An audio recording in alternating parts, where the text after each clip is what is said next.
बिस्मिल्लाहिर्रहमानिर्रहीम। अस्सलाम वालेकुम dear student, welcome to logical physiology lecture 3। इस लेक्चर में हम पढ़ेंगे कार्डिक साइकिल के बारे में।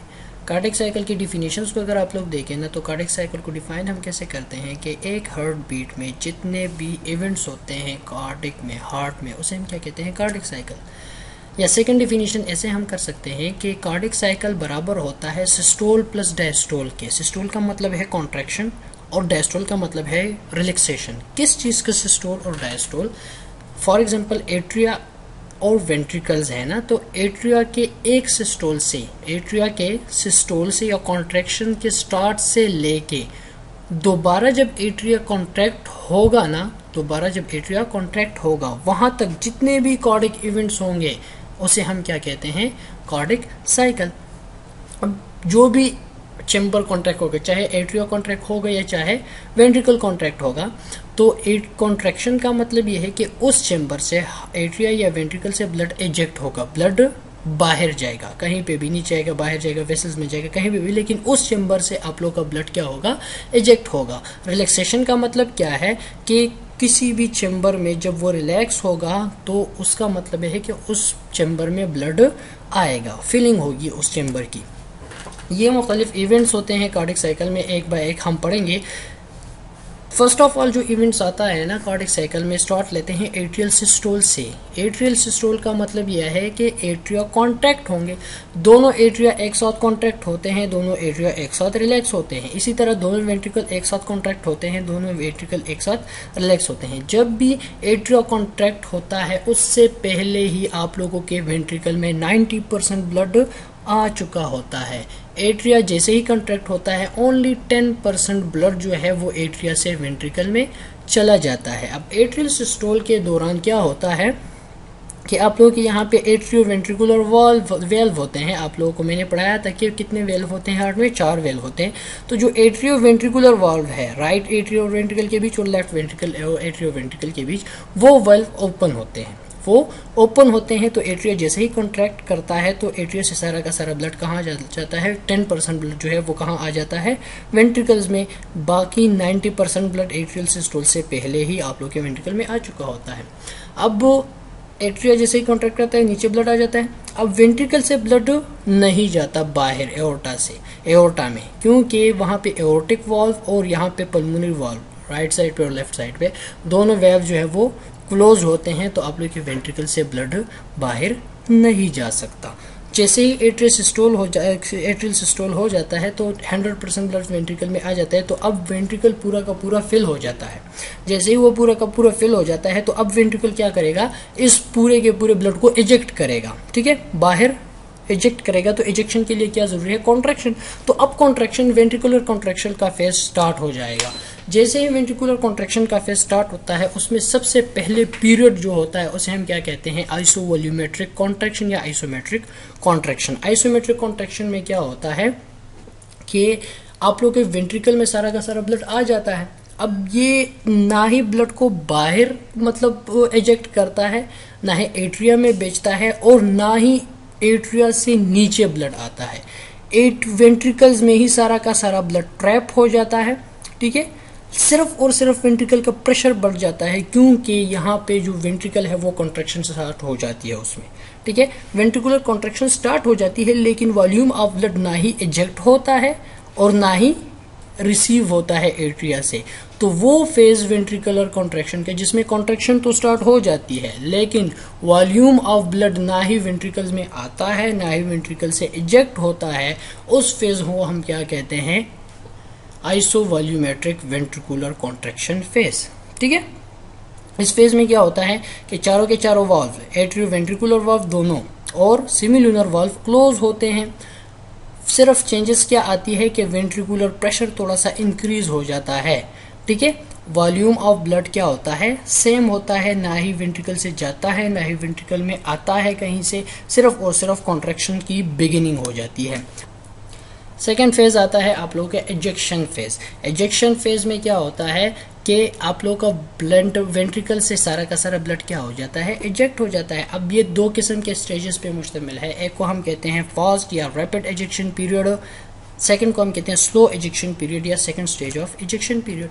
अब फर्स्ट स्टेज ऑफ एजेक्शन पीरियड या फास्ट एजेक्शन पीरियड में क्या होता है कि वेंट्रिकुलर प्रेशर बहुत ही ज़्यादा इंक्रीज हो जाता है। वेंट्रिकुलर प्रेशर क्या हो जाता है, कॉन्ट्रैक्ट होता है ना, ब्लड किससे फिल होता है, तो जैसे ये कॉन्ट्रैक्ट होता है तो ये जो ब्लड है ये प्रेशर क्रिएट करता है वेल्व पे, ठीक है। तो यहाँ का प्रेशर जो है वो बहुत ही ज़्यादा इंक्रीज हो जाता है और आप लोगों के जो एट्रियो सेमिल्यूनर वॉल्व है, एओर्टिक वॉल्व और पल्मोनरी वॉल्व वो ओपन हो जाते हैं। वो क्या हो जाते हैं, हाई प्रेशर की वजह से ओपन हो जाते हैं और यहाँ पे जितना भी ब्लड है वेंट्रिकल से, जितना भी ब्लड निकलना होता है, इजेक्ट होना होता है, वो सारा का सारा ब्लड फास्टली हाई प्रेशर के साथ कहाँ चला जाता है, एओर्टिक आर्टरी में या पल्मोनरी आर्टरी में सारा का सारा ब्लड फास्टली इजेक्ट हो जाता है।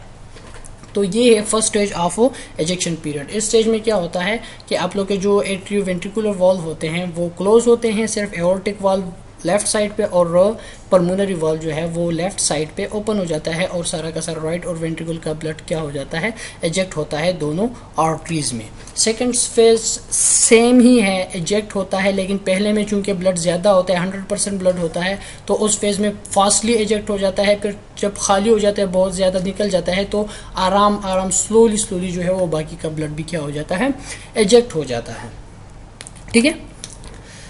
अब जैसे ही आप लोगों का जो वेंट्रिकुलर है, वेंट्रिकल्स है वो कॉन्ट्रैक्ट कर जाते हैं, सारा का सारा ब्लड जो है वो क्या हो जाता है, एजेक्ट हो जाता है। तो अब क्या होता है, उसने दोबारा क्या होना है, रिलैक्स होना है और सारा का सारा ब्लड दोबारा कहाँ से रिसीव करना है, ठीक है। तो जैसे ही वो कॉन्ट्रैक्ट हो जाते हैं, अब वो क्या हो जाते हैं, रिलैक्सेशन के लिए अपने आप को प्रिपेयर कर लेता है। दोबारा से क्या होता है, वो रिलैक्स होता है ताकि दोबारा से वेंट्रिकल्स में ब्लड आ जाए। तो जैसे ही वो अपने आप को प्रिपेयर कर लेता है रिलैक्सेशन के लिए, फर्स्ट फेज को हम क्या कहते हैं, प्रोटोडायस्टोल। उसमें कोई चेंजेस नहीं आती, बस सिर्फ स्टार्टिंग पॉइंट है कि आप लोग के वेंट्रिकल कॉन्ट्रैक्ट हो गए, अब वो रिलैक्स के लिए अपने आप को तैयार कर रहे हैं। उस फेज को हम क्या कहते हैं, प्रोटोडायस्टोल, के वो अपने आप को रिलैक्सेशन के लिए प्रिपेयर कर रहे हैं, ठीक है। अब जैसे ही वो प्रिपेयर कर जाते हैं, उसके बाद क्या होता है कि आप लोगों का एक फेज आता है आइसोवॉल्यूमेट्रिक रिलैक्सेशन। इसमें क्या होता है कि इसमें वही ना ही कोई वॉल्यूम ऑफ जो ब्लड है वो आता है, इसमें ना ही वॉल्यूम ऑफ ब्लड यहाँ से जाता है, क्योंकि कॉन्ट्रैक्शन के दौरान एओर्टिक वॉल्व और पल्मोनरी वॉल्व दोनों ओपन होते हैं और एट्रियोवेंट्रिकुलर वॉल्व क्लोज होते हैं। तो एट्रियोवेंट्रिकुलर वॉल्व से ऊपर एट्रिया से तो ब्लड आता नहीं है, सिर्फ एओर्टिक वॉल्व के जरिए और पल्मोनरी वॉल्व के जरिए आप लोगों के लेफ्ट और राइट वेंट्रिकल से ब्लड बाहर जाता है। अब इस फेज में क्या होता है कि चूंकि सारा का सारा ब्लड वेंट्रिकल से निकल जाता है, तो यहाँ का प्रेशर क्या हो जाता है, डिक्रीज हो जाता है। यहाँ का प्रेशर क्या हो जाता है, डिक्रीज हो जाता है। और यहाँ पे सारा का सारा ब्लड पल्मोनरी आर्टरी और एओर्टा में सारा का सारा ब्लड चला जाता है, तो वहां पे जो प्रेशर है वो क्या हो जाता है, इंक्रीज हो जाता है। तो वहां पे प्रेशर इंक्रीज हो जाता है एज कंपेयर टू वेंट्रिकल्स में। तो वो वाले जो वेल्व होते हैं ऊपर से प्रेशर डाल देते हैं ब्लड वेल्व पे, तो वो वेल्व क्लोज हो जाते हैं। वो वेल्व क्लोज हो जाते हैं तो आप लोग के एओर्टा से भी ब्लड वापस नहीं आ सकता फिर। और वेंट्रिकल में चूंकि ब्लड है ही नहीं, तो यहाँ पे प्रेशर डिक्रीज है, तो यहाँ से भी बाहर नहीं जाता। और वो एट्रियोवेंट्रिकुलर वॉल्व जो है वो क्यों ऑलरेडी क्लोज होते हैं। तो वो फेज जिसमें रिलैक्सेशन स्टार्ट हो जाती है वेंट्रिकल्स की, लेकिन वॉल्यूम ऑफ ब्लड ना ही आता है वेंट्रिकल में, ना ही जाता है वेंट्रिकल से, तो उस फेज को हम क्या कहते हैं, आइसोवॉल्यूमेट्रिक वेंट्रिकुलर रिलैक्सेशन फेज या पीरियड, ठीक है, क्लियर है।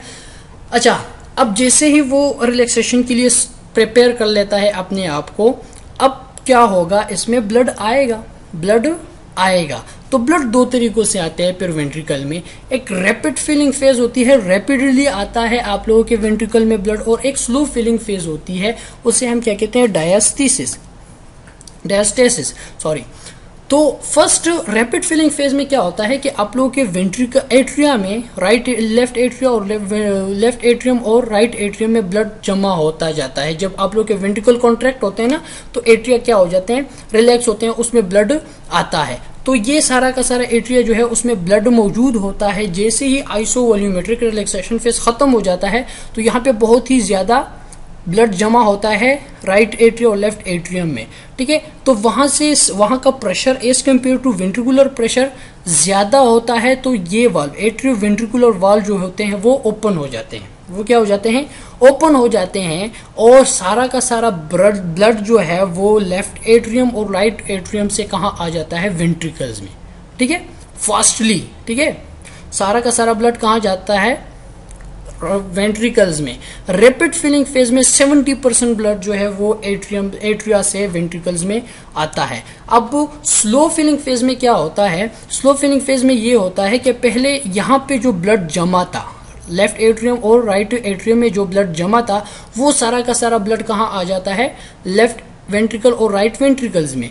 अब जो स्लो फिलिंग फेज है उसमें क्या होता है कि जो पल्मोनरी वेन्स होती है ना, जो पल्मोनरी वेन्स होती है और जो वेना केवास होती है, वेना केवास राइट एट्रियम में और पल्मोनरी वेन्स जो है वो लेफ्ट एट्रियम में।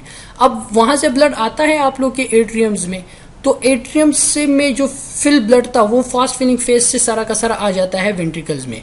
लेकिन जो ऊपर से आता है वेन से, तो वो डायरेक्टली स्लो फेज में डायरेक्टली एट्रिया को बाईपास, सिर्फ एक गेट का काम करता है, एट्रिया से डायरेक्ट आता है वेंट्रिकल में एंटर होता है। स्लोली स्लोली जो ब्लड आता है ऊपर से वो डायरेक्ट वेंट्रिकल में जाता है।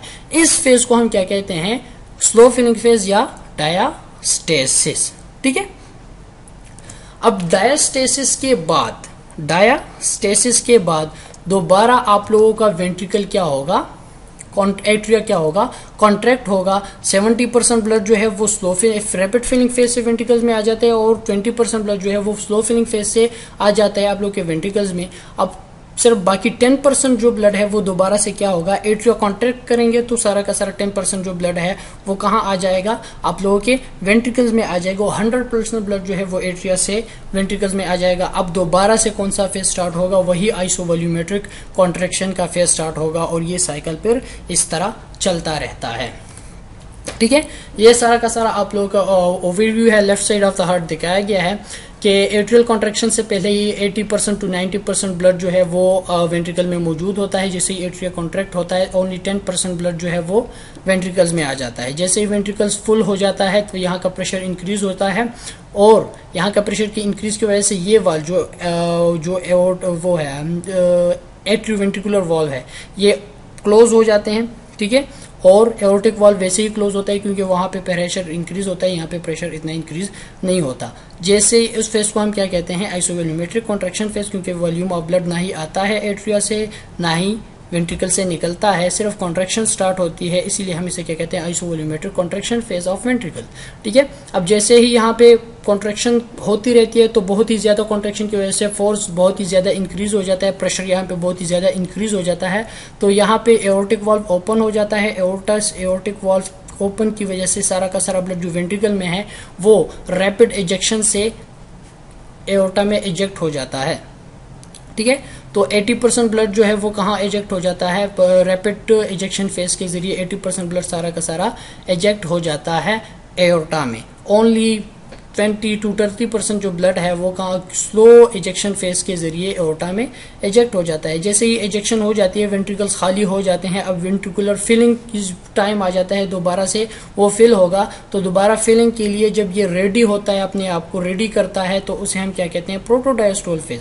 प्रोटोडायस्टोल के बाद ये रिलैक्स होता रहता है। जैसे ही रिलैक्सेशन इसकी स्टार्ट हो जाती है उस दौरान ये एओर्टिक वाल्व जो है ये भी क्लोज होता है और एट्रियोवेंट्रिकुलर वाल्व जो है वो तो वैसे ही क्लोज होते हैं। तो उसकी वजह से ना ही एट्रिया से ब्लड आता है वेंट्रिकल में, ना ही एओर्टा को ब्लड जाता है, इजेक्ट होता है। तो वो रिलैक्सेशन फेज जिसमें आप लोग के वेंट्रिकल से ना ही ब्लड आता है उसमें, ना ही ब्लड जाता है उससे, तो उस हम क्या कहते हैं, आइसोवॉल्यूमेट्रिक रिलैक्सेशन फेज, ठीक है।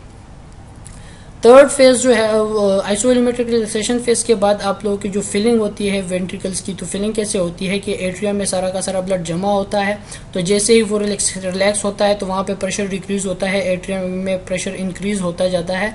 तो जैसे ही बहुत ही ज़्यादा प्रेशर इंक्रीज हो जाता है तो ये जो एट्रियोवेंट्रिकुलर वॉल्व है ये ओपन हो जाते हैं और सारा का 70% ब्लड जो है वो एट्रिया से वेंट्रिकल में आ जाता है। जैसे ही ये वेल्व ओपन हो जाता है उसे हम क्या कहते हैं, रैपिड फिलिंग फेज।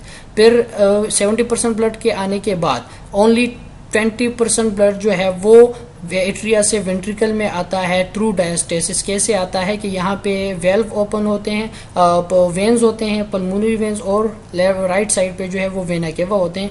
वहां से जो ब्लड आता है वेन्स के जरिए वो डायरेक्ट चला जाता है किसमें, वेंट्रिकल्स में। उस फेज को हम क्या कहते हैं, डायस्टेसिस फेज। जैसे ही ये 20% ब्लड भी आ जाता है, only 10% blood again atrial contraction के जरिए आ जाता है और आप लोग का वेंट्रिकल फिल हो जाते हैं और फिर ये साइकिल इस तरह चलता रहता है। ठीक है। एट्रियल किक एक और टर्म है। एट्रियल किक हम किसे कहते हैं कि जब भी आप लोग के वेंट्रिकल्स जो है वो एट्रिया जो है वो कॉन्ट्रैक्ट कर जाए और सारा का सारा ब्लड जो है एट्रियल कॉन्ट्रैक्शन के जरिए जो ब्लड वेंट्रिकल में आता है उसे हम क्या कहते हैं, एट्रियल किक। ठीक है। ये एक और साइकिल का डायग्राम है, ये आप लोगों के जब नोट्स में देखेंगे तो आप लोग इसको समझिएगा।